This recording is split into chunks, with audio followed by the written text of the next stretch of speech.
दोस्तों नमस्कार।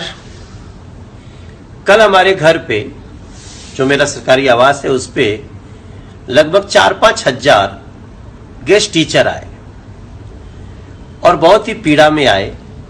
उनकी पीड़ा यही है कि जो गेस्ट टीचर हैं उनकी नौकरी जाने के कगार पे है, क्योंकि एक लगभग 8,000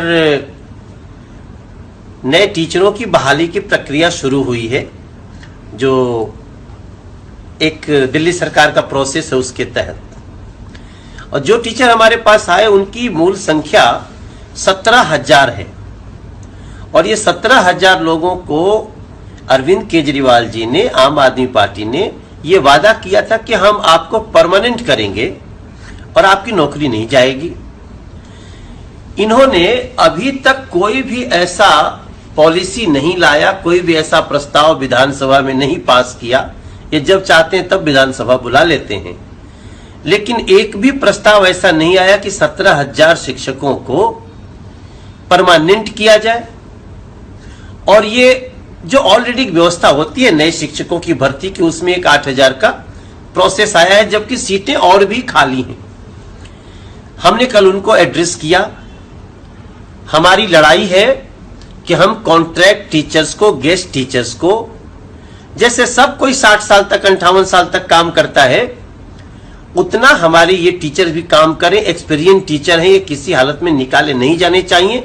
इनकी कुछ न कुछ व्यवस्था करके इनको पढ़ाई में रखा जाना ही चाहिए और हम इसकी लड़ाई लड़ेंगे। हमने कल सारे गेस्ट टीचर्स को ये बात विश्वास भी दिला दिया।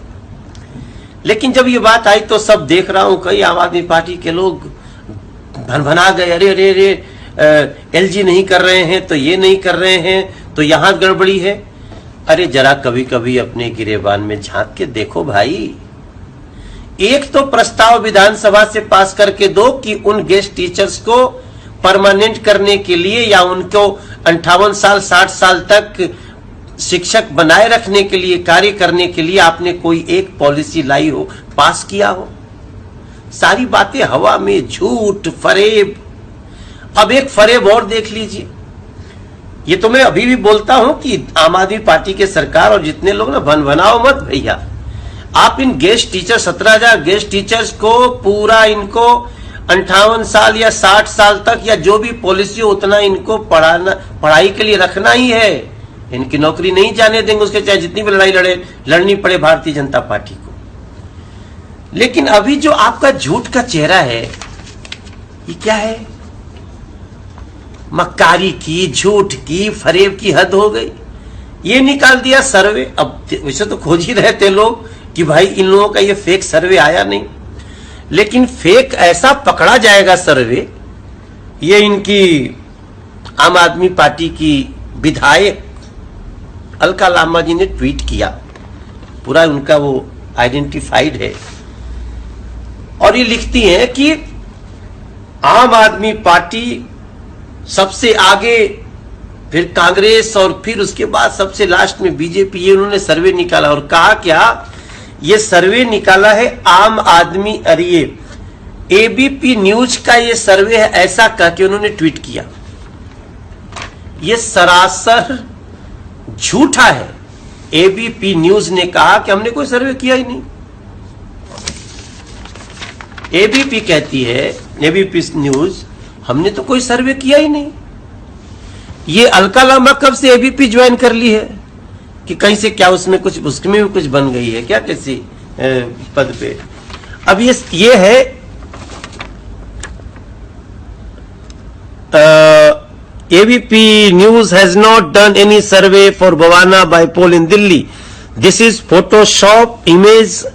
Our logo colors have changed. और ये अलका लांबा को भी बोला है, पवन दुरानी को भी बोला है, सबको बोला है। और ये बोला है कि ये झूठे लोग, ये इन लोगों को अब आगे शब्द में नहीं बोल सकता। ये क्या है यार? आओ जमीन पे लड़ाई लड़ो।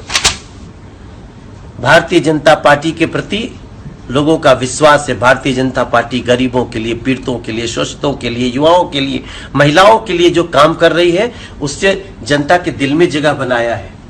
और इस झूठ और फरेब से आप कहीं भी जनता के मन को भ्रमित करने वाले नहीं है। बवाना सीट भारतीय जनता पार्टी आपके इस झूठ का जवाब बहुत अच्छे से देगी और 23 तारीख को एक बार फिर आम आदमी पार्टी के झूठे और फरेब प्रचारों का और कार्यों का एक आपको आईना दिखाएगी। अगर करना ही है कुछ तो अभी भी समय है, थोड़ा काम करो। भ्रष्टाचार के पैसे वापस दो, हवाला कारोबारियों को, बलात्कारियों को, व्यभिचारियों को सजा दो। अरविंद केजरीवाल जी जागो, ऐसे लोगों को बचाओ। दिल्ली बचानी बहुत जरूरी है।